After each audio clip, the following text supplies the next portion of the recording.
사랑하는 교회 여러분, 오늘은 소망의 달 3월 네 번째 주일이자 사순절 넷째 주일입니다. 오늘 거룩한 마음으로 예배드리는 모든 성도님들에게 주님의 은총과 축복이 함께 하시기를 기원드립니다. 요즘 코로나 확진자가 많이 증가하고 있으니 방역 수칙을 잘 지키며 자신과 공동체의 건강을 잘 지켜나가시기 바랍니다. 그리고 병상에서 치료받는 모든 분들의 쾌유와 코로나 퇴치를 위해 수고하시는 분들을 위하여 기도해 주시기 바랍니다. 사순절을 보내면서 예수님의 고난을 묵상하며 믿음을 키우고 삶을 성숙시켜 주님을 기쁘시게 해드리고 우리의 소망을 싹 틔워나가시기 바랍니다. 오늘 우리에게 주시는 하나님의 말씀은 빌립보서 2장 5절에서 11절 말씀입니다. 너희 안에 이 마음을 품으라. 곧 그리스도 예수의 마음이니 그는 근본 하나님의 본체시나 하나님과 동등됨을 취할 것으로 여기지 아니하시고 오히려 자기를 비워 종의 형체를 가지사 사람들과 같이 되셨고 사람의 모양으로 나타나사 자기를 낮추시고 죽기까지 복종하셨으니 곧 십자가에 죽으심이라.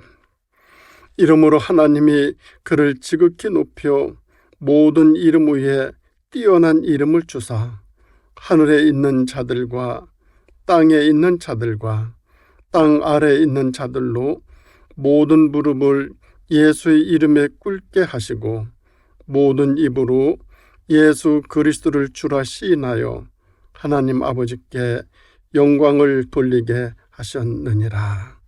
아멘. 오늘 말씀의 제목은 비우고 낮추는 영성입니다.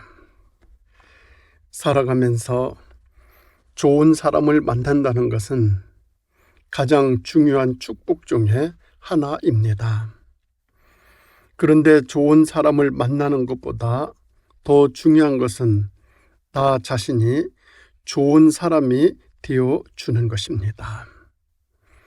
내 친구가 나를 만난 것이 축복이 되고 내 아내와 자식이 나를 남편과 아버지로 만난 것이 축복이 되고 일터에서나 어디에서든지 나를 만난 것이 축복이 되는 그런 좋은 사람이 되는 것은 더 소중합니다. 그런데 함께 하기 싫은 사람, 그런 사람도 있습니다. 함께하면 복이 되는 사람도 있지만 함께하면 화가 되는 사람도 있습니다. 함께하면 화가 되는 사람을 함께하면 복이 되는 사람으로 변화시키고 바꾸는 것이 목회라는 것을 제가 잘 알지만 저도 함께하면 복이 되는 그런 사람과 함께하고 싶은 것이 제 솔직한 심정이기도 합니다. 그런데 함께하기 싫은 사람과 함께 일하는 것보다 더 끔찍하고 무서운 것이 있는데 그것은 바로 나 자신이 그와 같은 사람이 되는 것입니다. 저는 모든 사람들에게 복이 되는 사람이 되고 싶지 저를 만나고 함께하는 것이 사람들에게 화가 되는 그런 사람이 될까 봐 정말로 두렵습니다. 하나님은 아브라함을 축복하시며 복의 근원이 되라고 하십니다. 너와 네 자손으로 인하여 나라와 민족이 복을 받는 그런 사람이 되라고 말씀하십니다. 이 말씀은 하나님이 우리 인간에게 주시는 최고의 축복 중에 하나입니다. 우리 모두 그와 같은 복 받기를 소망합니다. 살아가며 좋은 사람 만나는 것이 복이고 좋은 사람이 되는 것이 정말 복입니다. 그러면 좋은 사람이란 어떤 사람일까요? 좋은 사람이란 마음과 생각이 반듯한 사람을 의미합니다. 마음과 생각이 반듯하여 그 생활과 삶이 반듯한 그러한 사람, 그 사람이 진정 좋은 사람입니다. 그러면 어떤 마음이 세상에서 최고로 좋은 마음일까요? 그것은 그리스도 예수의 마음입니다. 그리스도 예수의 마음을 가진 사람이 세상에서 가장 좋은 마음을 가진 세상에서 가장 좋은 사람입니다. 예수를 믿는 중요한 목적 중에 하나는 예수를 닮아가는 것입니다. 말하는 것과 생각하는 것, 그리고 얼굴 표정까지도 예수를 닮아가는 것입니다. 하나님이 하나님의 형상으로 우리 인간을 만드셨다는 것은 우리 인간의 생각과 마음이 하나님을 닮았다는 것을 의미합니다. 하나님은 우리 사람을 만드실 때 진흙으로 먼저 빚으시고 코에 생기를 불어 넣으셨습니다. 그 생기는 단순한 바람이 아니고 하나님의 영입니다. 그래서 우리 인간은 하나님의 영을 가진 존재입니다. 하나님의 영을 갖게 된 사람은 하나님과 같은 마음과 생각을 가지게 되었습니다. 하나님의 마음과 생각을 가진 인간은 하나님이 보시기에도 참 좋은 존재였습니다. 다시 말해서 좋은 사람이었습니다. 진흙과 하나님의 영으로 창조된 우리 인간에게서 하나님의 마음과 생각을 빼버리면 인간은 그냥 진흙 한 덩어리에 불과한 존재가 되고 맙니다. 그가 아무리 똑똑하고 부하며 세상적으로 높은 지위와 권세를 가졌다고 할지라도 아무런 의미와 가치가 없습니다. 인간의 가치는 하나님의 영과 마음에 있습니다. 로마서 8장 9절에 보면 누구든지 그리스도의 영이 없으면 그리스도의 사람이 아니라는 말씀이 있습니다. 우리 인간에게서 하나님의 영과 하나님의 마음을 빼버린다면 사람은 더 이상 사람일 수 없습니다. 우리의 조상 아담과 하와가 선악과를 따먹고 범죄함으로 우리 사람들은 하나님의 영을 상실하여 하나님의 마음과 생각을 잃어버리고 말았습니다. 그래서 하나님과 전혀 다른 생각과 마음을 가진 하나님의 영을 상실한 악한 존재로 전락되어 악한 생각과 마음을 가지고 사람들과 세상을 자기의 이익을 위하여 공격하고 파괴하는 존재가 되었습니다. 범죄하기 이전에 사람은 착하고 아름다웠습니다. 오늘 성경에 있는 대로 자기보다 남을 더 낮게 여겼습니다. 처음 사람 아담이 하와를 몰고 첫 번째로 한 말은 이는 내 뼈 중에 뼈요 살 중에 살이라는 것이었습니다. 자기가 아닌 남을 자기 중에 가장 귀한 자기로 여겼습니다. 아담은 하와를 자기보다 소중한 존재로 이해하였습니다. 그러나 범죄 이후 아담은 자기의 책임과 죄를 전부 하와에게 전가하는 그런 존재로 변화했습니다. 아담은 하와를 저 여자라고 하나님 앞에서 불렀습니다. 뼈 중에 뼈요 살 중에 살이라는 말과 저 여자라는 말의 차이는 하늘과 땅만큼 큰 것입니다. 하나님의 마음과 영을 상실한 인간은 사람과 세상을 좋은 친구로 이해하기보다는 경쟁의 상대로 인식하게 되었습니다. 거기서 전에는 전혀 없었던 미움과 시기와 다툼이 생겨나 가인이 동생 아벨을 죽이는 끔찍한 사건이 발생하였습니다. 이는 인간이 하나님의 영과 마음을 잃어버리면서 나타난 끔찍한 사건으로 지금도 계속되고 있습니다. 파스칼은 사람을 가리켜 생각하는 갈대라고 말하였습니다. 인간은 갈대처럼 약한 존재지만 생각할 수 있으므로 세상에 그 어떤 존재보다 강한 존재입니다. 인간에게서 가장 중요한 것이 생각임을 알 수 있습니다.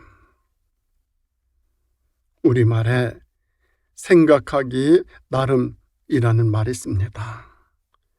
똑같은 상황도 생각하기에 따라서 좋게 여겨질 수도 있고 나쁘게 여겨질 수도 있다는 말입니다. 우리가 너무나 잘 알고 있는 컵에 물이 절만 남았을 때 똑같은 상황을 놓고도 어떤 사람은 절반밖에 안 남았다라고 생각할 수 있고 어떤 사람은 절반이나 남았다라고 생각할 수 있습니다.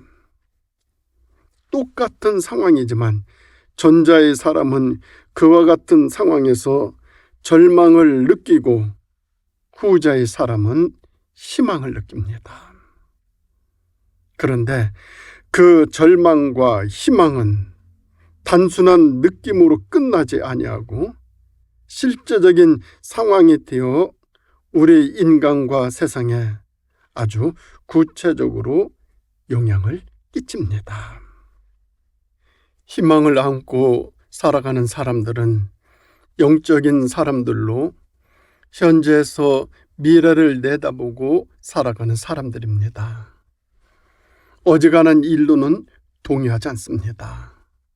중심을 잡고 살아갑니다. 그 중심이 바로 영성입니다. 영성은 거룩한 중심을 잡고 살아가는 삶입니다. 그런데 기독교 영성은 비움과 낮춤에서 시작됩니다. 예수님께서는 하나님이시지만 하나님과 동등됨을 취하지 아니하시고 오히려 자신을 낮추고 비워 종의 몸으로 사셨습니다. 채우기 전에 먼저 할 일은 비우는 일입니다.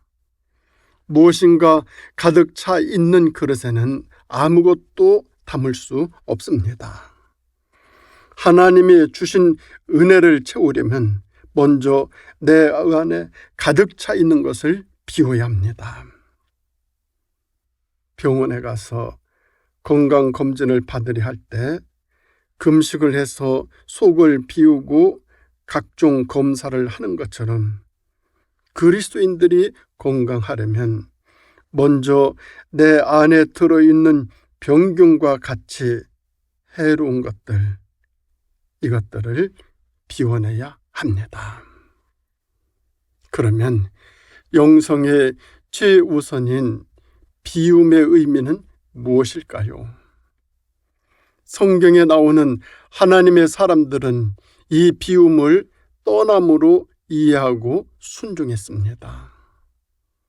아브라함은 하나님의 부르심을 받아 고향을 떠나면서부터 믿음의 길에 들었습니다. 하나님은 새로운 일을 위해 먼저 모든 것을 버리고 떠나라고 하십니다. 영성은 오직 하나님 한 분만 남기고 그를 믿고 따르는데 방해되는 모든 것을 비움으로 온전해지게 되어집니다. 육체의 고향인 우상과 물신 숭배의 탐욕에서 떠나고 향락의 도성 소돔과 고모라에게서도 떠나야 합니다. 예수님은 제자들을 부르시면서 이에 예수께서 제자들에게 이르시되 누구든지 나를 따라오려거든 자기를 부인하고 자기 십자가를 지고 나를 따를 것이니라 말씀하셨습니다. 예수님을 따르는 길은 끊임없는 자기 부인입니다. 우리가 변화를 갈망하면서도 변화를 싫어하는 것은 변화에 대한 두려움 때문입니다. 떠나면 못 살 것 같은 두려움, 섬기면 손해볼 것 같은 두려움, 비우면 죽을 것 같은 두려움 때문에 변화를 원하면서도 결단하지 못합니다. 그러나 떠나야 합니다. 떠나지 않고는 새 세계를 볼 수 없습니다. 모세가 애굽의 궁궐을 떠난 후에 민족의 지도자가 되었습니다. 영원한 것을 위해 영원하지 않는 것을 비우는 것은 결코 어리석은 결단이 아닙니다. 가장 소중한 가치를 위해 그렇지 못한 것을 버리는 것은 가장 지혜로운 믿음입니다. 예수님은 하늘을 비우셨습니다. 왕의 보좌를 비우셨습니다. 생명까지 비우셨습니다. 우리를 위해 모든 것을 비우셨습니다. 너희 안에 이 마음을 품으라. 곧 그리스도 예수의 마음이니. 그는 근본 하나님의 본체시나 하나님과 동등됨을 취할 것으로 여기지 아니하시고 오히려 자기를 비워 종의 형체를 가지사 사람들과 같이 되셨고 사람의 모양으로 나타나사 자기를 낮추시고 죽기까지 복종하셨으니 곧 십자가에 죽으심이라. 예수님은 다 비우셨습니다. 비움은 채우기 위함이요 채움은 또 다른 헌신을 위한 비움입니다. 비움은 회개입니다. 회개는 변화입니다. 겸손으로, 낮아짐으로, 종으로, 십자가로, 죽음으로써의 변화. 이것이 비움의 영성입니다. 하늘을 날아오르려면 가벼워야 합니다. 은혜를 사모하는 사람은 두 손을 펴야 합니다. 빈손 위에 하나님의 은총이 담겨집니다. 하나님의 사람들은 무엇인가를 움켜짐으로 위대해지는 사람이 아니라 오히려 비우고 버리고 낮추고 떠남으로 채워가는 그런 사람들입니다. 나를 포기하는 사람만이 예수님을 따를 수 있습니다. 그리고 거기에 새로운 가득함이 있습니다. 자신의 생명을 비웠더니 영원한 부활로 채워주셨습니다. 사랑하는 우리 성도 여러분, 이 새 봄에 나 자신을 비움으로 주님의 마음을 채워가는 우리 모두의 삶이 소망의 달 3월 마지막 주일을 보내면서 우리 모든 삶의 자리에 가득가득 하늘의 새로운 것으로 채워질 수 있기를 주님의 이름으로 축원드립니다. 기도드리겠습니다. 은혜로우신 우리 아버지 하나님, 저희들을 위하여 모든 것을 비우시고 낮추고 또 베풀고 또 나누고 또 섬기면서 모든 것들을 다 포기하신 우리 주님. 주님의 그 마음을 닮아가는 삶 살아가기를 원합니다. 그러나 부족하고 연약합니다. 주여, 저희들에게 더 비우고 낮추는 주님의 그 마음, 그 영성을 닮아가는 삶으로 우리에게 더 귀하고 복된 것들로 가득 채워져 나가는 귀한 미래의 삶이 되어질 수 있도록 인도하여 주시기를 예수님의 이름으로 간절히 기도드립니다. 아멘.